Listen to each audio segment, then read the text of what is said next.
Aujourd'hui, vous savez, c'est le 8 juillet 2023. On se souvient qu'un certain 8 juillet 2020, la triste nouvelle s'était abattue sur la Côte d'Ivoire, selon laquelle l'ex-premier ministre Amadou Gon Coulibaly, candidat à l'élection présidentielle de 2020, avait rendu l'âme. C'était vraiment la tristesse totale, la désolation. Et la situation était vraiment très compliquée ce jour. 3 ans après, aujourd'hui plus précisément le 8 juillet 2023, nous revenons ici pour lui rendre un hommage appuyé pour le devoir de reconnaissance, le service rendu à la nation, le combat qu'il a eu à faire pour le parti et la longue lutte qu'il a menée auprès du président de la République. Il a toujours été aux côtés du président de la République. Il a donné le meilleur de lui-même. Et il faut le rappeler, en réalité, s'il est parti, on peut dire en grande partie, c'est à cause de la trop grande pression que les militants eux-mêmes ils avaient mis sur le président de la République. Parce que l'on savait, lorsqu'il était parti, à un moment donné, tout le monde mettait la pression sur le président pour réclamer son retour. Et finalement, il est revenu. Normalement, il aurait dû rester un peu plus longtemps. Il est venu et ça n'a pas marché. Il est décédé. Donc, ça a été l'ultime sacrifice pour nous autres, notre cause. Donc, aujourd'hui, au 3e anniversaire de son décès, nous voulons tout simplement lui rendre hommage pour tout ce qu'il a eu à faire. Parce que, vous savez, dans la vie d'une nation, il y a toujours des hommes qui donnent le meilleur d'eux-mêmes pour que les uns et les autres puissent s'en sortir. Et il fait partie des gens qui ont toujours fait de leur mieux pour que le RDR accède au pouvoir d'État. Et aussi, une fois au pouvoir, il a fait de son mieux pour la réussite de l'action gouvernementale. Donc, nous le remercions beaucoup pour cela et nous lui rendons un hommage appuyé. Alors, en deuxième position, vous avez évoqué la question des biens qui ont déjà été récupérés. Et il faut dire, à la réalité, nous devons être les plus satisfaits ici aujourd'hui avec cette nouvelle. Parce que nous savons, à un moment donné, ce combat-là, il a été mené ici sur la plateforme.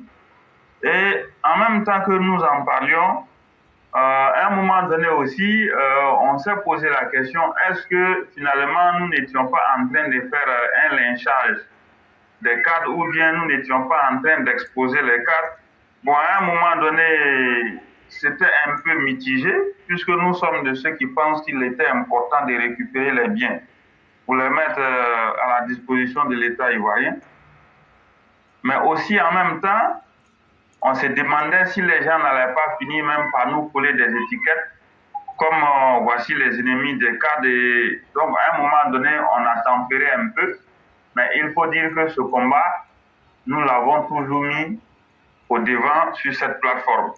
Aujourd'hui, si nous apprenons que des biens ont été récupérés, il faut dire tout simplement que nous devons être les plus heureux. Nous devons être les plus heureux parce que tout simplement, ça, avec cet argent, des emplois vont être créés. Avec cet argent, on pourrait construire des écoles, des centres de santé, des routes, on pourrait donner de l'eau potable, on peut aussi soigner les populations. Et il y a aussi l'action sociale. Donc c'est une bonne nouvelle. C'est une bonne nouvelle. Et vous l'avez dit, si le président de la République a pu faire cela dans son propre camp, il n'y a pas de doute. Désormais, le boulevard il est largement ouvert pour récupérer les biens qui ont été volés par les régimes précédents, à savoir celui de Bédié et puis celui de Gbagbo. Sous l'ère de la refondation, que n'avons-nous pas vu?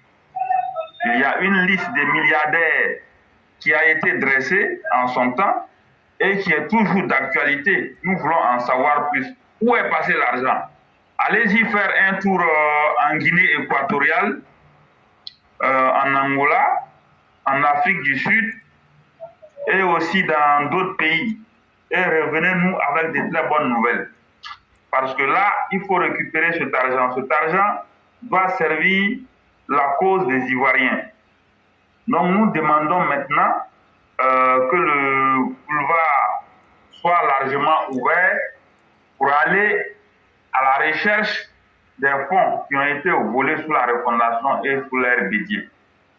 Parce que la Côte d'Ivoire, comme je l'ai dit, désormais doit donner l'exemple. On ne peut pas être toujours en train de chercher de l'argent pour venir construire les pays et des cadres ou des personnes de mauvaises intentions vont s'amuser à venir détourner cet argent pour le mettre dans leur poche. Cela est inacceptable. Donc, voici ce que je voudrais dire si quelqu'un d'autre veut prendre la parole. Il n'y a pas de problème. Vraiment, merci beaucoup. Et j'aimerais aussi évoquer le cas de notre père, Amadou Gon Coulibaly, qui est décédé. Quel que soit ce qu'on dirait, le verdict est là, c'est qu'il n'est plus parmi nous. Mais un homme, c'est ce qu'il a laissé, qui fait sa valeur ou qui le dégrade devant la postérité. Voyez-vous, il faut se souvenir du combat que ces gens-là ont mené en mettant leur vie en danger quand c'était dur. Mais il fait partie des personnes qui sont restées loyales au président Ouattara. Et c'est pourquoi, je peux me tromper, on l'appelait le lion. On ne l'appelait pas le lion parce qu'il effrayait, mais parce qu'il avait pris la protection de Alassane Ouattara comme sa cause personnelle. Et il y a beaucoup qui avaient peur de lui. Tu pouvais marcher sur lui-même, il s'en fout. Mais tu vas marcher sur Alassane Ouattara, pour lui là, c'était pas dans la bouche. En tout cas, lui il va te montrer d'abord de quoi il est capable. Voyez-vous, Dieu n'a pas créé tous les hommes pour nous loger à la même enseigne. Un homme, quand tu connais ta place, tu joues toujours bien ton rôle et tu le joues très bien. Ah, Ahmed Baravé n'est pas là à l'école, il n'a même pas eu BPC. Hey, ou faut même là, il n'avait pas bac, mais il a été député à l'Assemblée nationale française. Parce qu'un homme là, quand tu sais jouer ton rôle là, tu ne souffres pas. Et les autres aussi, tu n'es pas une menace pour les autres. Et ça, quand tu as lu les 48 lois du pouvoir, on te dit toujours, la première règle, il ne faut jamais surpasser le maître. Il a su jouer son rôle et il a su être un bon élève. Et nous lui disons merci pour cela. Parce que l'argent rend les esprits faibles, changeants. Le pouvoir rend les esprits dilués et dispersés. Mais que ce soit dans l'opposition ou bien même au pouvoir, il est resté lui-même. Et il a aidé le président. Ce que tu dis là, que ce soit ça ou pas, il n'est pas mort pour une mauvaise cause. Il est mort pour la Côte d'Ivoire, mais est-ce que ce n'est pas la Côte d'Ivoire qui l'a accouché? Et lui-même, son grand-père là, comment il a eu le pouvoir? Bon que vous voyez là, comment il a eu le pouvoir. Bon que vous voyez là, il n'est pas né au roi, le papa, le grand-père de celui qui est décédé dont on parle. C'est le roi Tcheba de Chikasso qui l'a mis au pouvoir. Je n'explique pas tout, parce qu'on n'a pas le temps et on n'était pas là pour ça. À cause de son savoir-être. Et donc si son petit-fils ou son arrière-petit-fils vient à se comporter comme son grand-père, ce n'est pas surprenant. Quand on a dit que le roi était décédé, le roi Tcheba de Sikasso, qui élevait bon, il dit, on vient de me dire que ton père est décédé. Bon répond, ce n'est pas mon père qui est décédé. Le roi lève la tête et regarde le petit bon. Il dit, mais de quoi est-ce que tu parles? Il dit, non, mon père, c'est toi. Toi qui m'as élevé là, c'est toi qui es mon père. Alors là, le roi de Sikasso lui dit, toi, tu seras le roi après toi. Il a formé une délégation. Et quelques jours après, ils sont rentrés. Il dit, voilà votre roi à partir d'aujourd'hui. Ce que je dis, si c'est faux, s'il vous plaît, dites qu'il est en train de mentir. Je ne suis pas là pour ma gloire. C'est ce que les anciens nous enseignaient que je suis en train de répéter. Je n'étais pas là quand ça s'est passé. Si c'est faux, venez me dire c'est faux et puis donnez la vraie version. Moi, je n'ai pas honte. Ce que je dis là, si on me dit que je me trompe là, je m'en vais apprendre. Quelqu'un qui sait où se mettre, ses enfants ont su se mettre, son arrière-petit-enfant saura où se mettre. Et il a su tellement bien se placer là, que s'il n'était pas mort là, il serait président. Quand on dit que c'est Alassane Ouattara qui a empoisonné, Alassane Ouattara qui vient nous dire je suis fatigué, je vais quitter. Et puis il empoisonne en même temps la personne. Même si on n'est pas intelligent là, pour parler là, il faut avoir honte au moins de ce qu'on dit. En réalité, même la présidence de Côte d'Ivoire là, Ouattara même là, on va vous dire la vérité, c'est parce qu'il est obligé d'être président, sinon il n'a pas envie. On va vous dire la vraie vérité, vrai là, le président Ouattara là, après avoir fait le combat de sa dignité là pour être président là, pour prouver à ceux qui ont dit qu'il ne sera jamais président là. Quand il a fini ce combat là, après le premier mandat là, Ouattara n'avait même plus envie de se présenter. La discussion était très longue et très houleuse. Et il avait pris sa décision contre la volonté de tout le monde. Il dit je ne me présenterai pas. Et il allait dire ça à Yamoussoukro devant tout le monde. Et j'ai dit quelque chose. Les gens ne savent pas beaucoup de choses. Dramane que Ouattara et Alassane que vous voyez là, il ne faut pas le menacer. Il y a des gens, quand ils les menacent là, et ils disent c'est que tu me menaces là, et puis je vais voir ça, sinon je ne cesse pas. Mais Dieu merci. Dieu merci. Parce qu'il y a certaines choses, quand tu parles, les idiots ne comprennent pas. C'est la mort d'Ahmed Amadou Bon Coulibaly qui va faire que le président va se raviser. Et c'est la seule chose qui pouvait le faire raviser. Sinon, il avait pris sa décision, il était parti. Parce qu'il avait fait et mis toute sa confiance à Amadou Bon Coulibaly.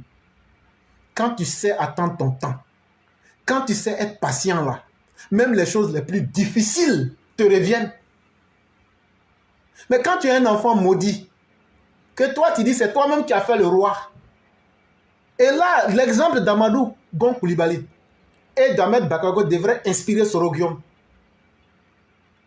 Même si on dit tu es le chien dans une cour là, au RHDP là, si tu apprends auprès d'Alassane Ouattara là, que tu as eu la patience là, si Ahmed Bakayoko n'était pas là, si Amadou Bon Coulibaly n'était pas là, en toute sincérité, la seule, c'est Soroguium, il avait le boulevard ouvert.